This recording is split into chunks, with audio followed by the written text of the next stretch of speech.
they can afford to deny culpability and play a waiting game. By suing, I forfeited the $1.8 million average award for a death claim I could have collected under the fund. Nor do I have any illusions about winning money in my suit.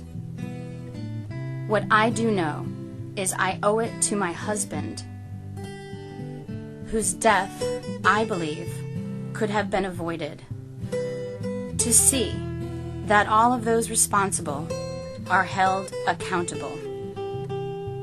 If we don't get answers to what went wrong, there will be a next time. And instead of 3,000 dead, it will be 10,000. What will Congress do then?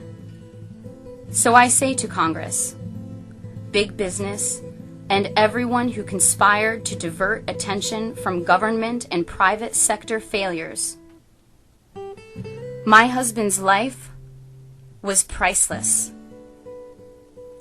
and I will not let his death be meaningless. My silence cannot be bought. Those are the words of Beverly Eckert. She was a 9/11 widow and activist, and she herself lost her life earlier this year in a plane crash that was the Continental Flight 3407. Now, as a sidebar, I conducted an interview several months ago with author and researcher Alex Constantine. So for folks that are more interested in going further into depth into Beverly Eckert and into Flight 3407, that interview is available as the podcast from MediaMonarchy.com. So the connections surrounding Beverly Eckert, for me, what sent the first red flag up when she passed away, when she died on this flight with 49 other people, I believe, she had met, I believe, 7 days prior with the new president, Barack Obama. And Beverly had been, I believe, somewhat loosely connected to people refer to as the Jersey Girls. So again, for folks, you've probably heard of the Jersey Girls. Again, if not, they have a documentary called 9/11 Press for Truth that I think is a good rundown of the story of these four widows from New Jersey.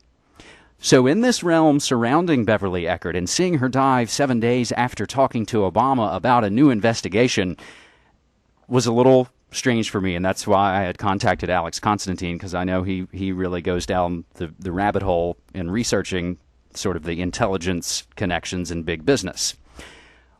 Beverly Eckert connects to what you referred to just a few minutes ago, Scadden Arps. Now that's a law firm, and it's Skadden Arps, Scadden Arps, and that's not a name that folks have probably heard before. Well, and that's one of the things that I wanted to bring to the table, because from my personal experience, when I represented myself in court pro se against EMC Corporation, which is one of the largest software corporations on the planet, the founder of EMC Corporation is Richard Egan, who was appointed ambassador by George W. Bush, ambassador to Ireland. And so they've got strong ties not only with the Bush administration, but EMC has strong ties with Israel. Now, Scadden Arps represented EMC when I took them to court, and Scadden Arps has a notorious past representing such illustrious events in U.S. history's BCCI, Iran-Contra, and as I mentioned earlier, he defends the airlines from the victims' families. So Scadden was a small firm back in the 50s, and reading from The House of Morgan by Ron Chernow from page 599, at this juncture, Morgan Stanley made another unorthodox decision. Like Morgan Guaranty, the firm had long relied on the WASP, white-glove law firm of Davis, Polk, and Wardell, which had looked on takeover work as vulgar and had avoided it. With Morgan Stanley partners terrified of lawsuits ensuing from takeover work, they now wanted a tough, seasoned specialist. Greenhill insisted on hiring the experienced Joe Floam of Scadden Arps, Slate, Marr, and Floam. So this is the go-to law firm for the Morgan firm, House of Morgan, to do hostile takeovers and transactions that the other Wall Street attorneys said that, it's too dirty for us, we can't do it.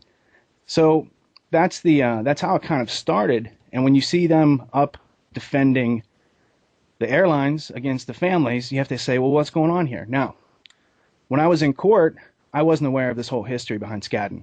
I just knew that their attorneys were like 6'7" and 6'9" respectively, and they were very imposing characters. And I came home and I was preparing a final brief at the end of my case, and I was reading this book. I come across that, and I look at that. And then I realized, after doing some Googling, that Elliot Spitzer and his wife used to work for Scadden Arps. Then I recognized why Scadden questioned me so hard on Project Constellation in court. Because that was brought in, it was an exhibit, it was accepted in as fact, everything in it as fact.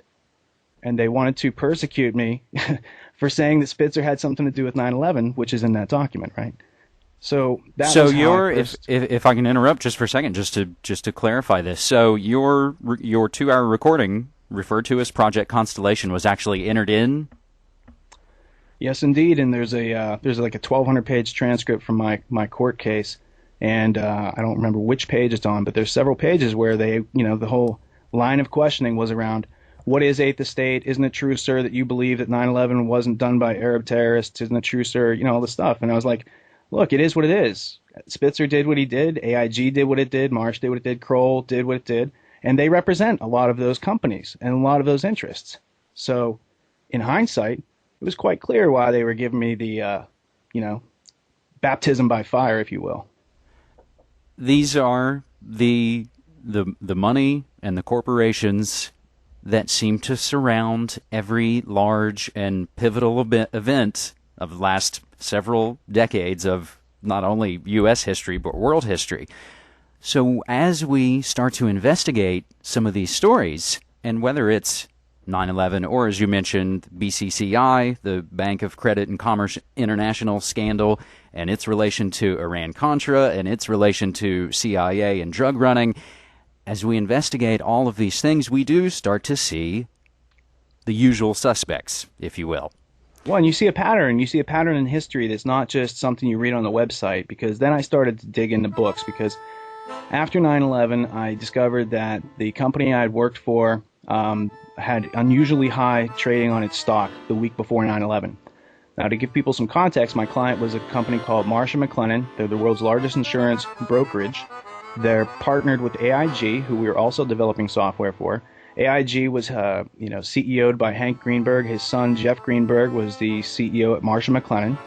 And Marsh & McLennan was located on the 96th floor of World Trade Center 1, where I had an office. And as we all know, that was the first incident to happen on 9/11.